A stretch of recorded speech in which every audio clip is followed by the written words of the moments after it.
Lectura del libro del Apocalipsis. Yo, Juan, vi a otro ángel misterio del Dios vivo. Gritó con voz potente a los 4 ángeles encargados de dañar a la tierra y al mar, diciéndoles: no dañéis a la tierra ni al mar ni a los árboles hasta que marquemos en la frente a los siervos de nuestro Dios.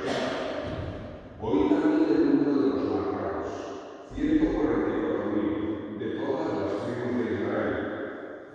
Después de esto apareció en la visión una muchedumbre inmensa, que nadie podía contar, de toda la nación, raza, pueblo y lengua, de pie delante del trono del Cordero, vestidos con vestiduras blancas y con palmas en sus manos, y gritaban con voz potente: la victoria es de nuestro Dios, que está sentado en el trono y del Cordero.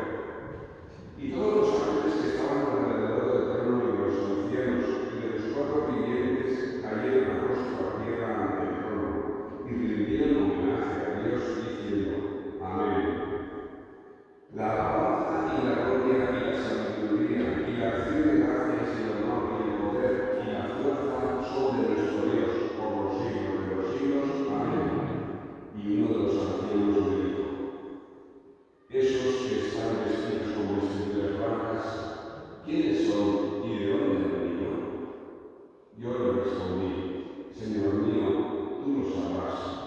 Él me respondió: estos son los que vienen de la gran tribulación.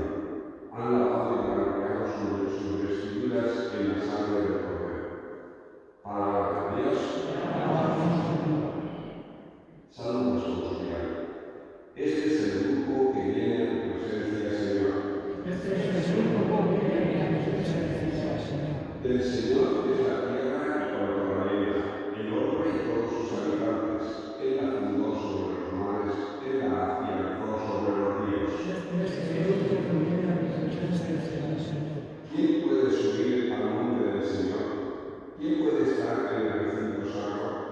El hombre de manos inocentes y puro corazón, que no confía en los ídolos. Ese recibirá la bendición del Señor, le hará justicia el Dios de salvación. Este es el grupo que busca al Señor, que viene a tu presencia, Dios de Jacob.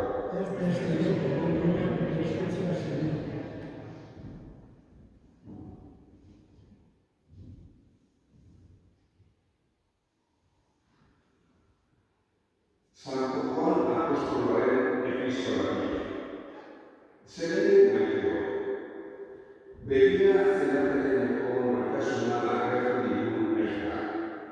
Halgo ese izena daramagu baita izena ere.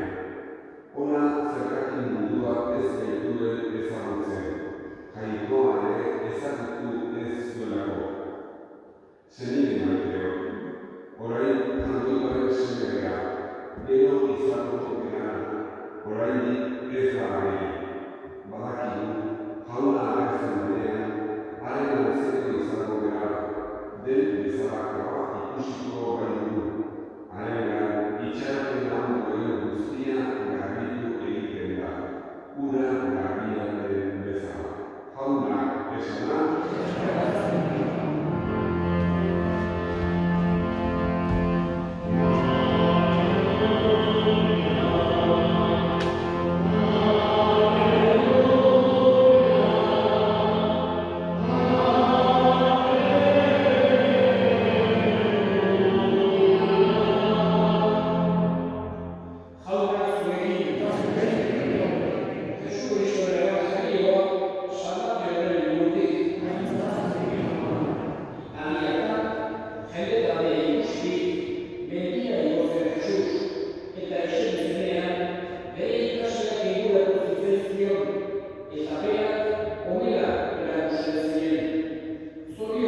Bigatik, bideoka eta erasoa erabiltzen zenituztenean, eta gezurretan asmarak zuentzat esaten dituztenean, poztu zaitezke eta jarraitu, handia izango da zuen sabiazetan.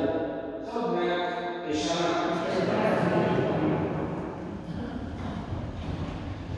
Santu guztien eguna, ari gara oskatzen.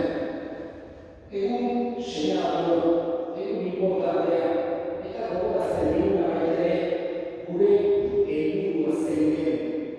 Jaungoikoak guretzako zer nahi duen, eta esapenezako zertarako egin duen. Batez ere, gure begirada gaurko egunetan goian jartzen dugu. Gure begiak altxatu egiten ditugu, eta lurrean itxasita bezala egiten gabe, goiko gauzetan, goiko ondasunetan, batez ere zeruan jartzen saiatzen gara, edo behintzat hortara gonbidatzen gaitu erizak gaurko egun honetan. Gure begirada gora itxatzea, itxaronez, pozez, eskeronez, maitasunez eta ferez. Hoxe da, erizak gaurko egun honetan eskatzen diguna. Y en este día en que celebramos todos los santos, la primera cosa que tenemos en cuenta es qué es ser santo, quiénes son los santos. Cuando el Concilio Vaticano II, el último concilio ecuménico que se ha celebrado, nos habla de la vocación universal a la santidad de todos los bautizados, ¿de qué nos está hablando? Muchas veces cuando citamos los santos, cuando se han escrito vidas de santos, sobre todo se ha puesto el acento en las cosas más llamativas que han hecho. Si hizo milagros, si decía profecías, si tenía dones místicos, si hizo cosas impresionantes, sufrió unas torturas caníbales, etc. Y sin embargo, no es esto lo que Jesús nos está pidiendo en el Evangelio. No es la llamada universal de Jesús hacer milagros y decir profecías o tener dones místicos. Estos son cosas que pueden requerir en la vida de algunos santos, pero que no son los temas fundamentales que nos hacen ver en qué consiste la santidad. Aquello a lo que nos invita Jesús en el Evangelio de todos nosotros es amar los unos a otros como yo os he amado. Nos dice Jesús, nos enseña el camino de las obras de misericordia. Tuve hambre y me disteis de comer. Estuve enfermo y me visitasteis. O nos habla, como hemos escuchado en este Evangelio de hoy, de las bienaventuranzas. Bienaventurados los que son pobres de espíritu, o bienaventurados los que son mansos, los que tienen hambre y sed de la justicia, los que son misericordiosos, los que son limpios de corazón, los que son pacificadores, que aman y realizan la paz. Estos son los caminos que Jesús nos señala hacia esa santidad. Y al fin y al cabo, porque cuando decimos quiénes santos, santos son los que están en el cielo junto a Dios, los que han llegado a esa meta, a que antes o después todos vamos a llegar, todos queremos estar en el cielo junto a Dios. Por eso cuando celebramos este día de todos los santos, cuando la Iglesia celebra todos los santos, por un lado tenemos en cuenta esos pocos santos en comparación con la cantidad de gente que habrá en el cielo, que han sido canonizados por la Iglesia. La Iglesia ha señalado a diversas personas, como digamos cualquier pecado, San Pedro, o San Antonio, o cualquier santo que podamos tener en los distintos retablos de cada pueblo, las devociones, o los patronos de cada pueblo concreto. Pero esos son como una punta del iceberg. La inmensa mayoría de santos, millones y millones que están en el cielo, no están canonizados, no son conocidos. Muchos de ellos han podido estar con nosotros, en nuestras casas, en nuestro pueblo,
horrela, nondik gorakoa zen eta horienak ezagutuan izateko jatorduak fedea ematen digu.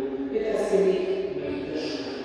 Hiru virtute teologaetan horixe da bakarra zerua bidintzen dena maitasuna. Hori da, Jesusek erakutsi digun bezala, handiena, printzipalena. Eta eskatzen digu gaurko festa ospatzeak ere gure maitasuna areagotu bezala, berearen antzekoagoa egin bezala.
Jesu Kristo gure jaunaren bitartez. Amen.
Jauna zuekin.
Frantzisko gure ikasantuarekin, Frantzisko gure hartzailearekin eta iniz gizon guztiekin batean. Gogoan izan jauna pizteko itxaropenean joan diren gure senideak, bereziki Beteluko hildako guztiak eta hildako guztiak aritzazu zure aurpegiaren argitan. Errukizak izkidu horren, guk guztiok betiko bizia iritsi dezagun, Jangoikoaren Ama Maria Virginia Tobatsuarekin, haren senar Jose Santuarekin, apostolu santuekin eta gizondi guztietan zure adiskide izan diren santuekin, haiekin batean gure zentzagun Jesu Kristo zure seriaren bitartez. Honen bitartez, honekin eta honenga, zure aita Jangoiko aluzin hori, Espiritu Santuarekin batean, ospeta aintzat guztiak, gizadi eta gizadi guztietan.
Eta estualdietan sendo, betiko zorionaren itxaropenean, Jesu Kristo gure salbatzailea, noiz etorriko den zain gaudela.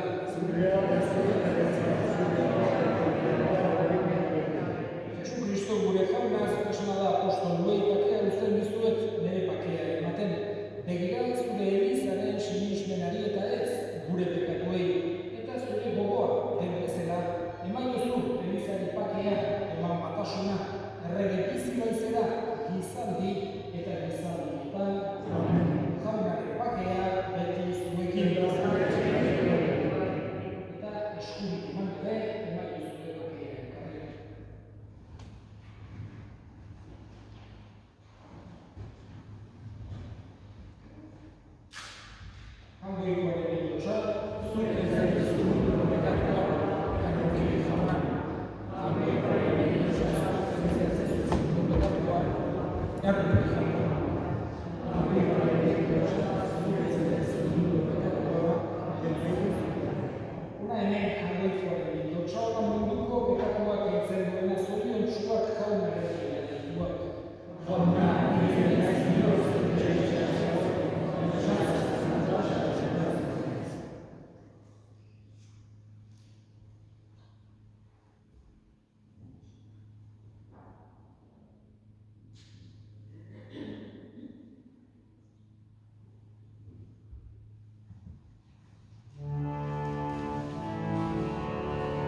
egin dezagun ondorengoz.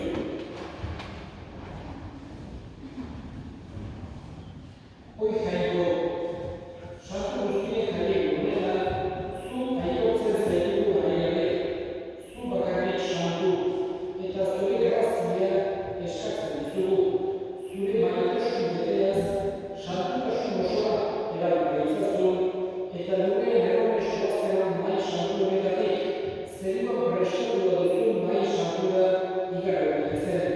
Jesu Kristo gure jaunaren bitartez. Amen. Eta, abisu bat, abisos, en primer lugar, decir que el domingo que viene, hoy en 8, será el día de la diócesis. Los hombres a los que utilizan ayuda a la diócesis.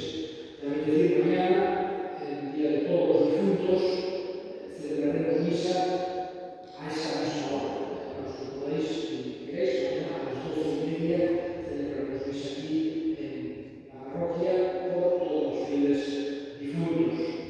Ahora, antes de terminar, haremos el descanso aquí en la iglesia por todos nuestros difuntos, teniéndolos en cuenta, y también saber que todos los años visitar el cementerio el día de Todos los Santos suele ser una posibilidad de ganar la indulgencia plenaria. Este año, debido a la situación de pandemia, el Papa Francisco ha extendido dicha posibilidad de tener la indulgencia a todo el mes de noviembre, visitando cualquier día de noviembre, cualquier cementerio y cumpliendo los requisitos para la indulgencia puede obtenerse. Eta, horrengo bat horretik, egin dezagun, errazten dezagun, gure